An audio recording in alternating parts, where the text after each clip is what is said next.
The sports talk, where all opinions are heard, but not always accepted. For the fans who live and die by their teams. For the fans who stay up for those extra innings. The city where going to work isn't just another phrase. Where we live and die by the next swing of the bat. Diehard fans hate us and love us. But feelings have never been held back. You are listening to Detroit Sports Talk with Brett and JT.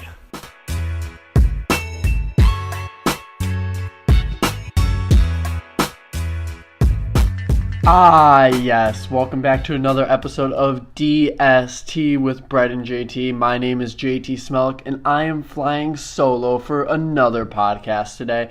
Today, we are currently going to dive into some UOFM talk, Lions, and MSU. Now, right off the bat, we need to get right to MSU because as of right now, they are playing the Penn State Nittany Lions. They are tied 7-7, and they played Northwestern last week, and it was.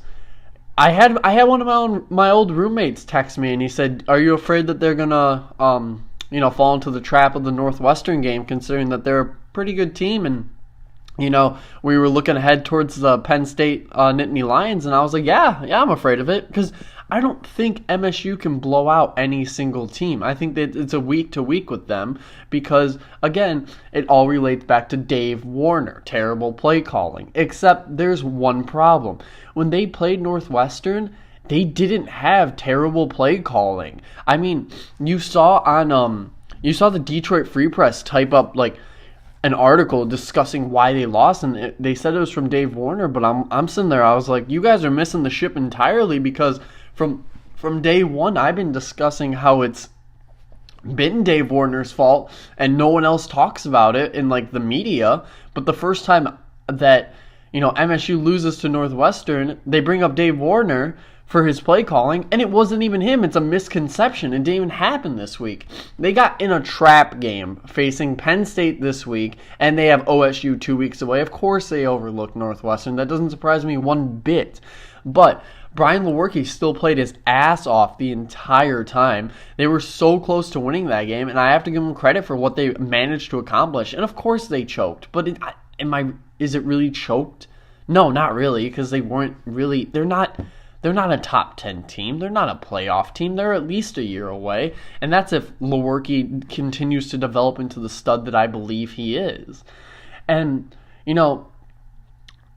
they ran some pretty good plays. They had some really nice read options with Lewerke. They had a really nice jet sweep. I think when they were going for a touchdown in Northwestern's territory, they had nice play calls, and Lewerke threw the ball a lot, and that's what kept them in the game. So, we need to see more of that if MSU is going to have any chance of continuing. And it's looking like so far, at the time of me recording this, they're playing Penn State really well. So, MSU is always a team that's going to hang around with just about anyone they play against. When people act like Penn State and OSU will blast them this year, no, not really. Mark D'Antonio, as much as I disagree with him often, he's always ready for the big games most of the time. So, no, this doesn't surprise me if we go toe-to-toe with Penn State at all. It doesn't matter how good we are, because, that's just how the MSU program works, is that they keep their cards close to their chest, and they wait for the big opponent to come. But we're gonna move on from MSU, because honestly I don't have a whole lot to talk about the Spartans right now. But U of M, let's talk about this. As I've said for since week 1, no, probably week 2, when I started to give up on Wilton Speight, Brandon Peters needs to be put in. And when it looks like their season is just about over, they finally put him in against a Rutgers team. Now, hold on, Michigan fans. You need to realize something. As much as I think he's good, and as much as you want to think he's good, he only played Rutgers. All right, you got to take a step back. Now, at the time of recording this, they're getting ready to play another team today. So we'll be able to get another look at Brandon Peters. But you have to understand that it was Rutgers, all right? The fact that you weren't destroying them with John O'Corn says volumes about how bad of a coaching decision it is to have O'Corn starting and not Peters. You know what? Putting Peters in now it makes Harbaugh look that much worse. I know people are going to act like it doesn't because he finally put him in, but it's over. And if Peters continues to develop the way he should and continue to look like a beast, then it makes Harbaugh look bad for literally trying to put Peters in as the last possible player. They fell into the same trap that MSU fell into last year. I said it all last year. I was like, why isn't Lewerke playing? Why isn't Lewerke playing? Terry and O'Connor are not the saviors of MSU's program. We're not going anywhere with them. Of course we're not. Why would anyone assume that we're going anywhere with them? And then finally, Lewerke gets put in midway through the season, and he looks like a stud. So yeah, I thought it made D'Antonio look bad, and I think it makes Jim Harbaugh look bad.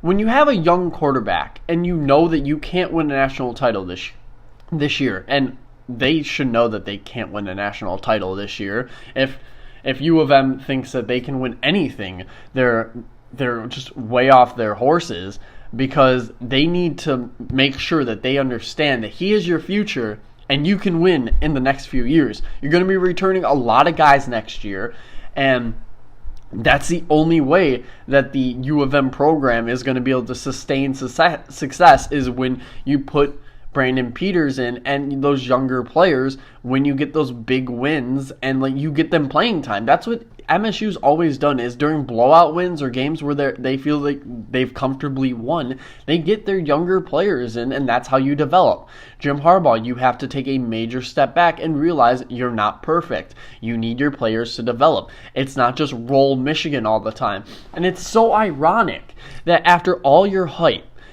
going to visit the Pope, going to, taking your players to Rome, all these wonderful things, and this is the product you've put out this year, that's embarrassing, to be honest. Then you don't even have the balls to go on to 97.1 for your weekly show because you got rolled once again by another team. You got rolled by OSU or Penn State, and you got rolled by MSU, whether you like it or not. That's embarrassing, and you didn't go on the show for either of those 2 weeks. That says a lot about your character. You have an inflated ego that, God forbid, it gets tampered with. You act like a child 90% of the time. How anyone can root for you and think you're cool or a great coach in any sense of the word is insane, and they need to be put in a mental health home because you have a serious issue with how you act and thinking that who's got it better than us? Everyone does at this point because you haven't won anything.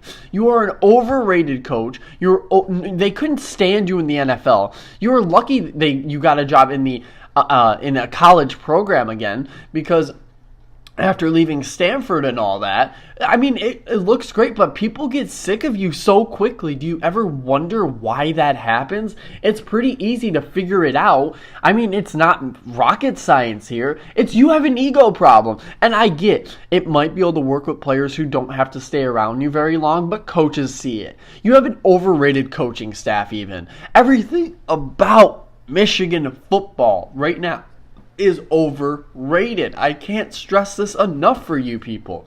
Like, people say I just harp on U of M. No, last year I loved everything about them. I was like, wow, they have some amazing players in, you have Jordan and they had Taco Charlton and Jake Butt, and then just a lot of awesome players that I wanted to see drafted by the Lions. And guess who drafted them? The Dallas Cowboys. I'm loving it. But, I'm not seeing that same... Those players were around with Hoke. So, I mean, I'm not seeing the same development from you. And it puzzles me on how you're not able to develop. But yet you can take a trip to Rome, meet the Pope, and just act like you are just miles above everyone. Get behind Urban Meyer. Get behind D'Antonio. Get behind Saban. And those are just a few of the coaches that are miles better than you. You have a lot to learn. And if you're even going to be sticking around, because I can't tell you that yet, because I feel like you're going to bail on this once you realize that you can't bring U of M back to its greatness. Keep it right here, DST with Brett and JT. On a 3rd down and 9. Detroit trying to pin him deep. And Roethlisberger gives him a lot of room here. Juju Smith-Schuster off to the races. Inside the 30, the 20, the 10. Touchdown. 97 yards. Welcome back to DST with Brent JT. That last audio clip you just heard was some of that terrific Lions play calling, where you get to watch the Lions against the Steelers, and let me tell you, that game was embarrassing. Why do the Lions look so bad all of a sudden? Let me explain it to you. It's been play calling. I've said it since last year. Jim Caldwell shouldn't be your coach. You win every week or lose every week thanks to him. If you win, it's in spite of him. If you lose, it's thanks to him. So I'm not so sold on why he was given another contract. I think we have him for 4 more years.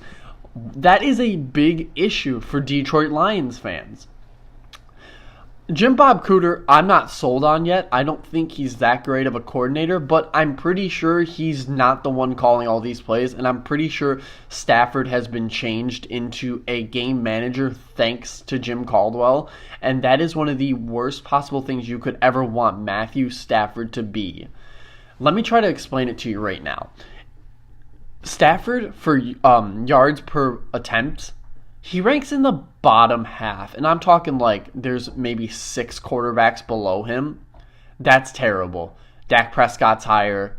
You know, the quarterbacks that are near him are like those fringe ones that shouldn't be on teams anymore. Flacco, Manning. And so to see Stafford like that, it really amazes me. You know, people get so excited over the 2-minute drills that they're able to run when they need a score and there's only 2 minutes left, or those fourth quarter comebacks.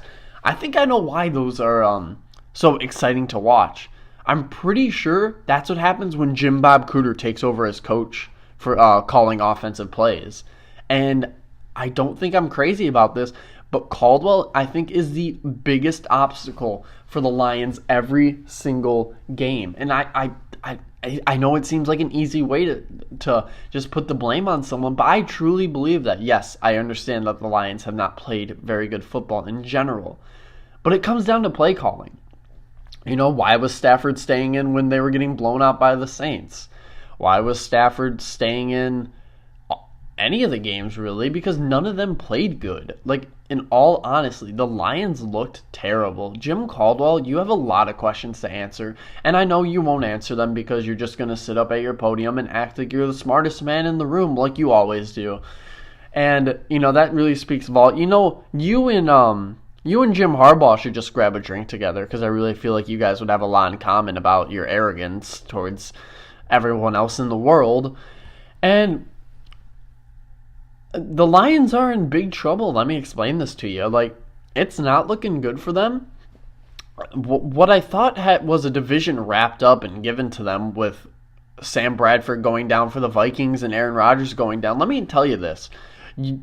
You're against 2 teams in the division who don't have a starting quarterback and one who doesn't have their backup quarterback. If you don't win this division, that is not good news for the Detroit Lions at all. That is the definition of SOL. You can't get it done once again. You know, I get Case Keenum for the Vikings. I mean, I guess he's all right, but I'm pretty sure if you look at the Lions compared to the Vikings, I would take the Lions normally. But you have Caldwell, just the remaining factor that I just am so worried about him not being able to manage any game time decisions. Like, Stafford's become I know this is arrogant to say, Stafford's become a terrible fantasy quarterback. That's because he doesn't hit touchdowns anymore. You know what they do? They settle on field goals, or they lose 12-9 games. It's that type of play calling that let him take a shot downfield. You know what I mean? It's not that hard. I mean, at least we have some good news as Lions fans. We have a chance to get back into it because the second half of the schedule is going to be a lot easier. I'm going to pull it up for us right now. They play a lot of teams that have losing records or just struggle in general. You got the Browns, so that's an automatic win. The Bears, I can't say is an automatic win because I think that's a very talented team. The Vikings, so that's 2 decently hard games. The Ravens is going to be a toss-up. Tampa is going to be a toss-up. Home against the Bears will be a toss-up. Bengals will be a toss-up, and the Packers will be a toss-up. So, I mean, they could win almost all those games. But in my mind, I could still see us losing almost all of those games, and that really worries me. I'm trying to be positive, but listen, that team doesn't give you a lot to be positive about most of the time.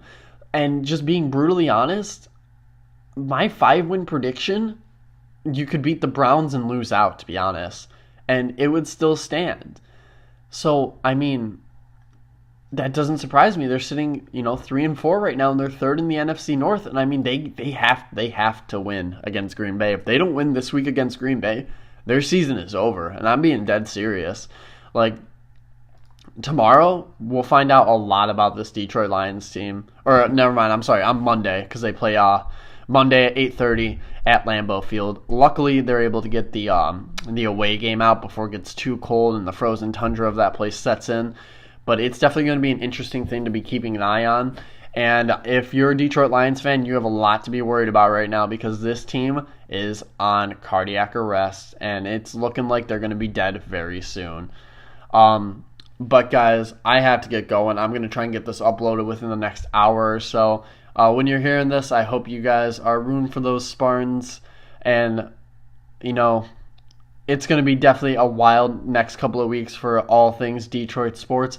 But until next time, guys, keep it right here. My name is JT Smellick. The man who's normally with me is Brett Hebel. This is DST with Brett and JT, and thank you for listening.